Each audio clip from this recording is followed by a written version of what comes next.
स्तुति करी जब गजेंद्र बाबा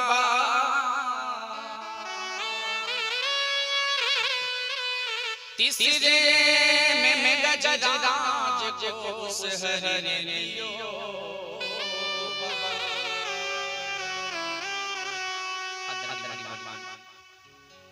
व्यास नंदन सुखदेव जी महाराज राजा परीक्षित को गंगा के घाट पर सूत जी महाराज का दिखा 80,000 ऋषियों को निमिषारण्य तीर्थ में और ये गदाधर बाबा सिद्धेश्वर महादेव इस प्रांगण में आप लोग बता रहे हैं। आपने जिस कल श्रवण किया हिरण्यकश्यप और हिरण्यकश्यप दो भाई जिनों में से बड़े भाई भगवान ने मार दिया और हिरण्यकश्यप के बाद हिरण्यकश्यप को भगवान नरसिंह ने मारा। प्रहलाद भक्त की वंदना सुन के भगवान ने नरसिंह का रूप धारण करके उसका उद्धार किया। ये आप लोगों ने कल श्रवण किया। आदरणीय भगवान शिव जी महाराज राजा परीक्षित बतला रहे हैं हे राजा प्राणी को अपने जीवन में सम बनाकर जीवन जीना चाहिए। सुख में भी उसे वैसे ही रहना चाहिए और दुख में भी प्राणी को वैसे जीवन जीना चाहिए। परमात्मा यदि भजन रहा है तो दुख में यदि परमात्मा को भजता है तो ठीक लेकिन सुख आने पर वो परमात्मा को भजता रहे उसके लिए फलदायी होता है। लेकिन ये प्राणी जीवन में घटना नहीं घटती है। प्राणी के साथ क्या होता है जब उसके पास सुख आ जाए तो परमात्मा को भूल जाता है और दुख आने पर परमात्मा याद आ जाता है। ये केवल हमारी बात नहीं है, हर एक जीव है, चाहे पशु हो पक्षी हो मनुष्य हो कोई भी शरीर क्यों ना हो, लेकिन हर एक प्राणी के साथ यही घटना घड़ी है कि जब सुख आ जाता है परमात्मा को प्राणी जाता है और दुख आने पर से वही प्राणी परमात्मा जब जलने लग जाता है। इस विषय में भगवान शिव ने परीक्षित एक कथा श्रवण करवाई है। हे राजा एक गजराज है, हाथी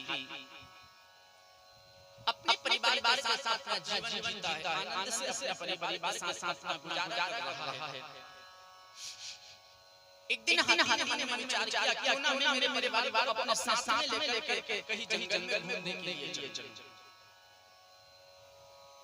अपने परिवार को अपने साथ में लिया और साथ में लेकर वो गजराज अपने परिवार को लेकर जंगल घूमने के लिए निकला। बहुत दूर चले जाने पर तनिक गजेंद्र को प्यास ने आया और साथ वो जो हाथी है वो हाथी कोई और नहीं आप और हम वही हाथी है। ये कथा अपने जीवन अपने ऊपर है। वो गजेंद्र जी से बताया है प्यास जिस गजेंद्र को प्यास आया अपने परिवार के साथ घूमने गया तो वो हाथी हम और आप ही हैं। हम भी अपने परिवार को करके परिवार के साथ दवादे हो जाते हैं और अपने परिवार को साथ में लेकर घूमने फिरने की इच्छाएं मन में हमारी जग जाती है। क्या हुआ? गजराज जब वन में प्यास लगी तो जल करके प्यास बुझाना चाहता है और हमें जब प्यास लगी है तो हमें जल प्यास नहीं हमें धन की प्यास लगी कि हमें धन मिल जाए, हमें धन तलब होती है। गजेंद्र हाथी पानी पीने के लिए इधर उधर कहीं जल सरोवर खोज रहा है और हम लोग इस संसार में रहकर धन खोजते हैं, इधर से धन जाए उधर से धन जाए इस काम से धन जाए किसी ना किसी प्रकार का हमें धन प्राप्ति हो जाए। गजराज को प्यास लगी मन में जलई बनी सरोवर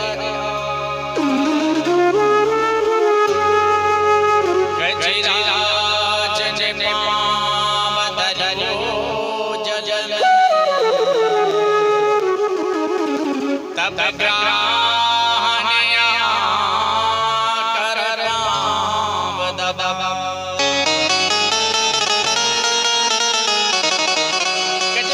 प्यास लगी ना तो सरोवर ढूंढने के लिए इधर उधर भटकने लगा, दिखाई दिया एक सरोवर विचार किया, पानी पी करके अपनी प्यास बुझा, दौड़ लगा इस सरोवर की ओर। पत्नी अपनी सांस में है, बेटा बेटे भी सांस में है। परीक्षित सरोवर के निकट जाकर हाथी ने अपनी प्यास बुझाई, जल पिया और अपनी प्यास को बुझा लिया। अब हाथी जब प्यास बुझ गई तो हाथी क्या करने लगा, अपनी सूंड में जल भर करके अपनी पत्नियों पर और बेटा बेटियों पर छींटने लगा, क्रीड़ा करने लगा। हमारी प्यास बुझ जाती है, जब धन से हमारा मन भर जाता है तो फिर हम क्या करते हैं, इधर उधर खर्च करने लग जाते हैं। कभी बेटियों पर खर्च किया जा रहा है, कभी पत्नियों पर खर्च किया जा रहा है, कभी बेटों पर खर्च किया, कभी इधर उधर उसे खर्च किया जा रहा है गलत जगहों पर। हाथी सूंड में जल भर के अपनी पत्नियों पर बेटा बेटियों पर छींट रहा है, उस जल को व्यर्थ बहा रहा। उसी प्रकार हम धन व्यर्थ बहाने लग जाते हैं जब धन हमें परिपूर्ण प्राप्त हो जाता है। वाह जल उतर गया। अब जल में जब जल के अंदर ग्रह मच रहता था, आकर के हाथी का पांव पकड़ लिया। गजराज ने पांव धरो जल में, तब ग्राह ने कर पांव दबा।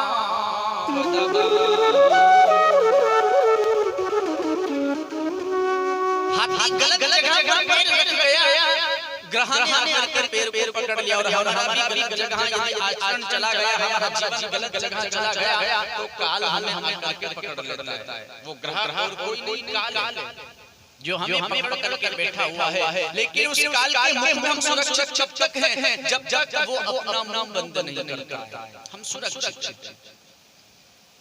हाथी ने मन में विचार किया कोई जीव अटक गया होगा, मगर मछली होगी, थोड़ी देर में निकल जाएगा, मुझे लीला करना है। जल में सूंड में जल भर करके पत्नियों पर अपना बेटा बेटियों पर छींटे जा रहा है, क्रीड़ा कर रहा है।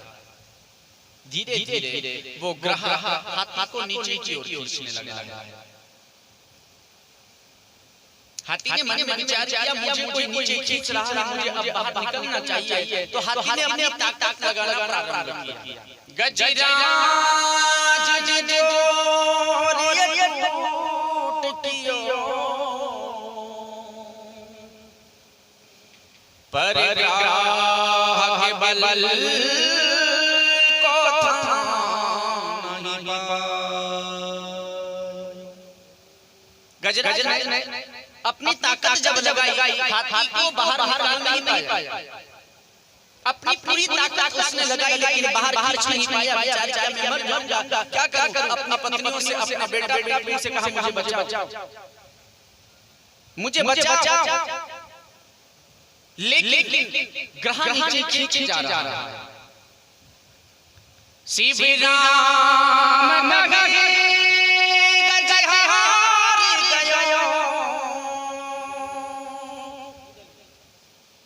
तब ग्राह ने कर छोड़ा। ग्रह जब अचेत हो गया, थक गया, विचार लगा मुझे बचाने वाला कोई नहीं है, क्या करूं? मर जाऊंगा। अपनी पत्नियों से कहा देवी मुझे बचाओ। पत्नियों ने खींच करके बाहर निकालना चाहा लेकिन निकाल नहीं पाई। अपने बेटाओं से कहा बेटाओ मुझे बचाओ, मर रहा हूं।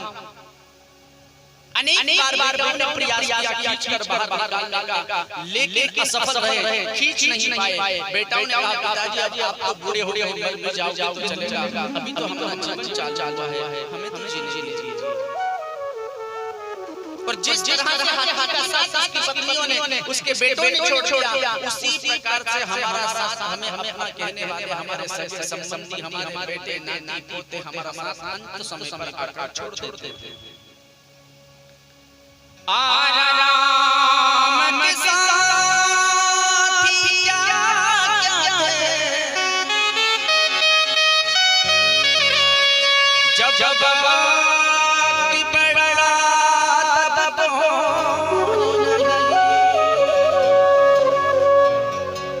सब दोस्त हैं अपने मतलब के,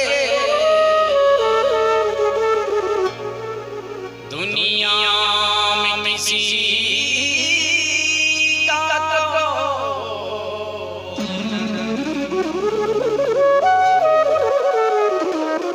जब हमारे पास धन दौलत है, मकान जमीन जायदाद है, तब तक हमारे रिश्तेदार है, हमारे सगे संबंधी है, हमारा परिवार है, हमारा बेटा बेटी भाई भाई रिश्तेदार है। और जिस दिन हम रोड पर आ जाएंगे, हमारे पास कुछ नहीं होगा, तब हमें अपना कहने वाले ही हमें पहचानने से इनकार कर देंगे। साहब ये हमारा रिश्तेदार नहीं हो सकता, ये हमारा नहीं है।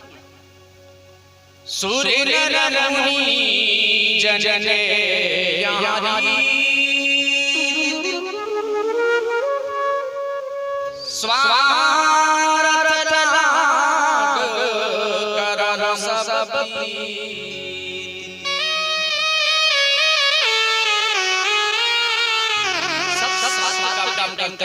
कोई किसी से सच्चा प्रेम नहीं करता। यदि कोई सच्चा प्रेम करता है तो वो है केवल परमात्मा, जो अपने बनाए हुए मानव से सच्चा प्रेम करता है। बाकी कोई किसी से सच्चा नहीं। बाप बेटे से यदि प्रेम करता है तो स्वार्थ है, बेटा बाप से यदि प्रेम करता है तो स्वार्थ है, पत्नी पति से यदि प्रेम करता है तो स्वार्थ है, एक प्रेमिका एक प्रेमी से प्रेम करता है तो स्वार्थ है।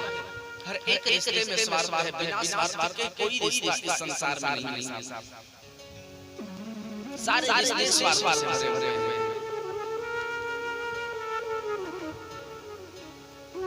सूर्य नर मुनि जन यहाँ तक कि देवता लोग भी किसी से यदि प्रेम करते हैं तो स्वार्थ से प्रेम करते हैं। देवता लोग भी बिना स्वार्थ के प्रेम नहीं करते। मुनि लोग बिना स्वार्थ के परमात्मा को नहीं भजते हैं। इस कारण से कि हमारी मुक्ति हो जाए, हमें परमात्मा का पद प्राप्त हो जाए, भगवान की शरण प्राप्त हो जाए। बिना स्वार्थ के इस संसार में कोई किसी से नहीं भजता।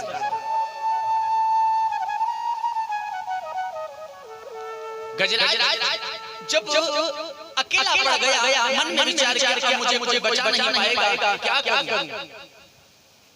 मन ही विचार किया अब मुझे बचाने वाला कोई नहीं है, क्योंकि इस संसार में अब मेरा कोई बचा नहीं है। पत्नियों ने साथ छोड़ दिया, बेटियों ने साथ छोड़ दिया, अब मुझे भला इस संसार कौन बचाए? संत सगई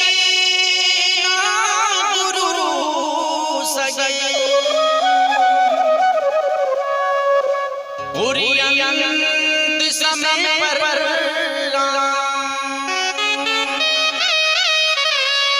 परशुराम जीव को तीन ठोर विश्राम।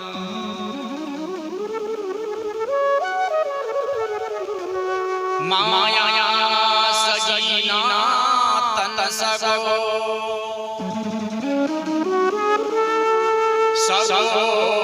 नया संसार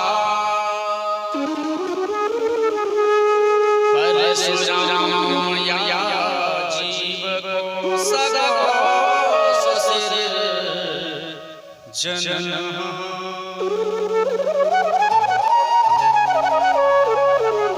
इस संसार में कोई किसी का सगा नहीं है, कोई किसी का अपना नहीं है। यदि हमारा सगा है तो केवल परमात्मा, बाकी किसी भी संसार में माया सगी।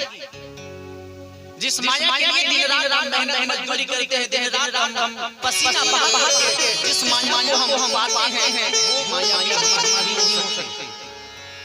जिस माया पाने के लिए धूप छांव नहीं की जाती, बारिश नहीं की जाती, सरगर्मी नहीं की जाती, और माया के पीछे इंसान दौड़ता रहता है, वो माया हमारी नहीं हो सकती। यदि वो माया हमारी थी तो मरने पर हमारे बेटे ने सिराने करके उसे जलाई नहीं।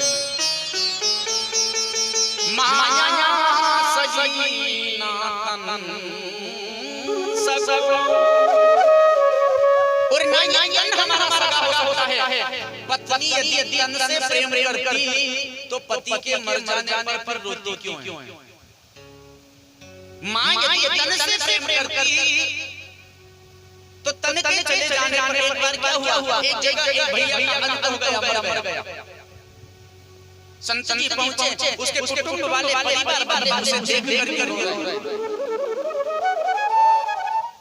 संत जी ने पूछा भैया रो रहा है? बोले बाबा हमारा ये आदमी था, हमारा ये बेटा था, हमारा ये भाई था, मर गया, इसलिए हमें रोना आ रहा है। संत जी ने पूछा रोना किसके लिए आ रहा है? बोले महाराज जी आदमी मर गया है इसके लिए आ रहा है।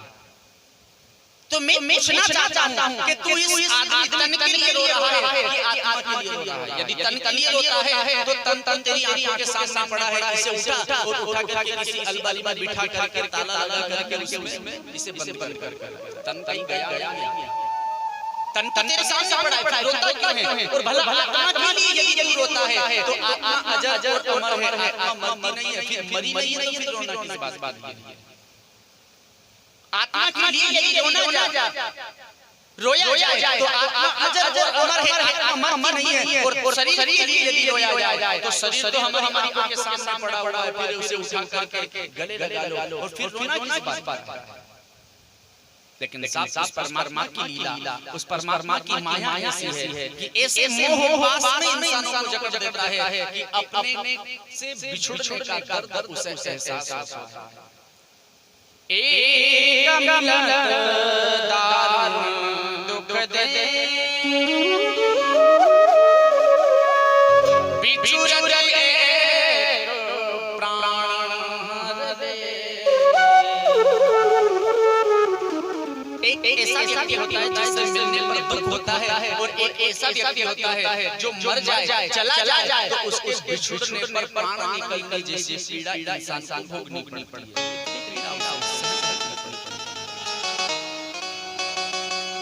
गजराज जब अंतिम छोर है, तिल भर रही जल पर मरने की अवस्था आ चुकी है, क्या किया जाए? गजेंद्र ने मन ही मन विचार किया, जिसने इस सारे विश्व को रचा है, जिसने इस सारे संसार को बनाया है, अब वही मुझे बचा सकता है, उसके सिवा इस संसार में अब मेरा बचैया नहीं। परमात्मा का स्मरण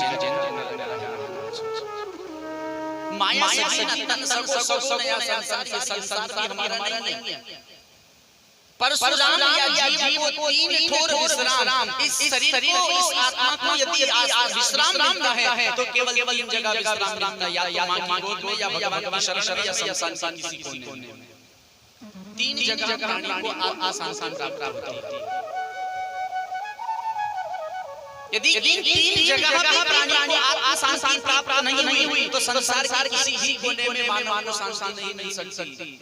आपको यदि जीवन में कभी कहीं हो, कोई परेशानी हो, चिंता हो, तो आप अपनी मां के पास जाकर अपनी मां की गोद में सिर रख लें और मां की गोद में सिर रख करके लेट जाए। मां ने अपनी अमृतमयी ममतामयी कृपा से आपके सिर पर हाथ घुमाया तो आपके मन में जो दुख है वो दुख हल्का हो जाएगा।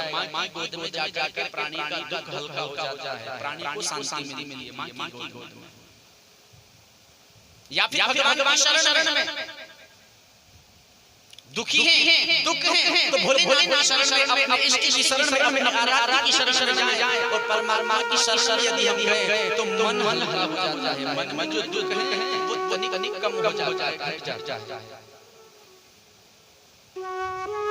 और परमात्मा की शरण में जाने के बाद यदि मन हल्का नहीं हुआ, मां की गोद में जाने के बाद यदि मन हल्का नहीं हुआ तो फिर शमशान में जाकर के ही तेरा मन हल्का होगा, इसके सिवा जीवन में कहीं हल्का नहीं हो सकता। तीन ठोर विश्राम, तीन जगह का प्राणी विश्राम लेता है, मां की गोद हो, परमात्मा की शरण हो, या शमशान का करना हो, इन तीन जगह का प्राणी विश्राम ले सकता है। बाकी तो जीवन भर करना है, वो करना है, इधर उड़ना है, वो करना है, ये लाना है, वो लाना है, जीवन भर से ही लगा रहते हैं। तिल भर से रही जल पर जब गजराज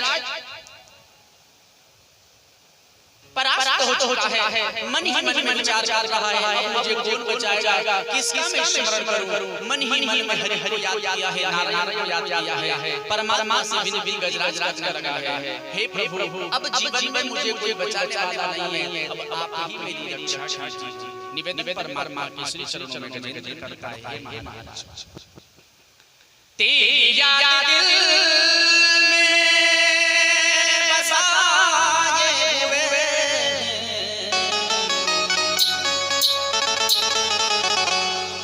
दिखा दो दरस दर पर आए।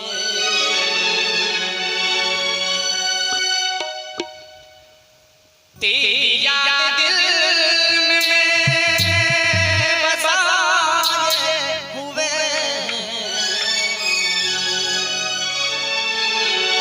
दिखा दो दरस दर पर आए हुए।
जमाने की राहों पर चल कर तो देखा, जमाने की राहों पर चल कर तो देखा, जमाने की राहों पर चल कर तो देखा, चल कर तो देखा,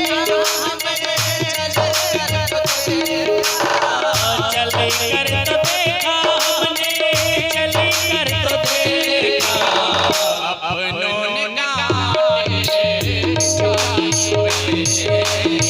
दिखा दो दरस दर पर आए हुए।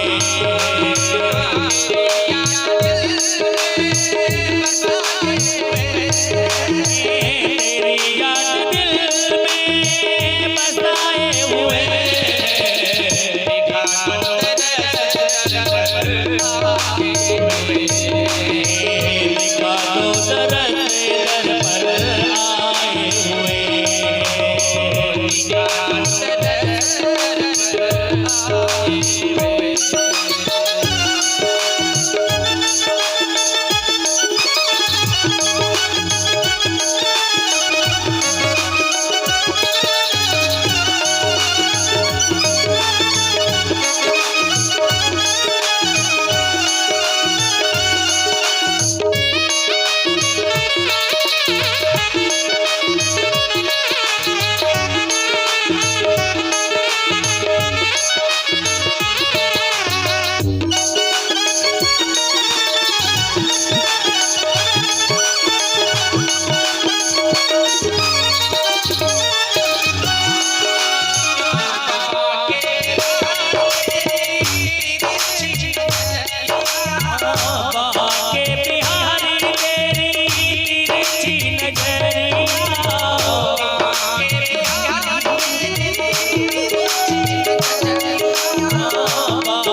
जब गजराज ने परमात्मा को याद किया,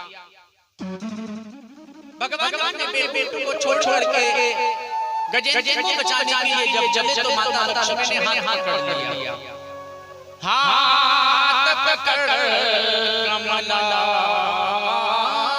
कहे उरी कहाँ जाते ब्रजरा, हाँ तो थी कमला सुनी उरी सुनी गजरा।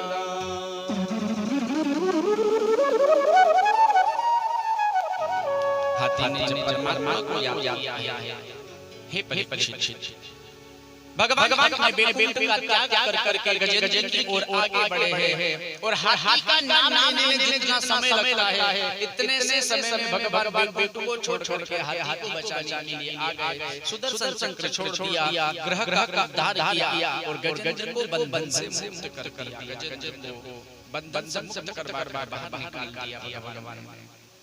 हे परीक्षित, जो कोई प्राणी मन लगा के भगवान के इस प्रसंग को श्रवण करता है, गजेंद्र मोक्ष की कथा सुनता है, गजेंद्र मोक्ष का पाप करता है, वो प्राणी हमेशा बंधनों से मुक्त होकर के परमात्मा का भक्त बनकर के परमात्मा का दास बनकर के हमेशा जीवन जीता है। उद्धार गजेंद्र का परमात्मा ने किया।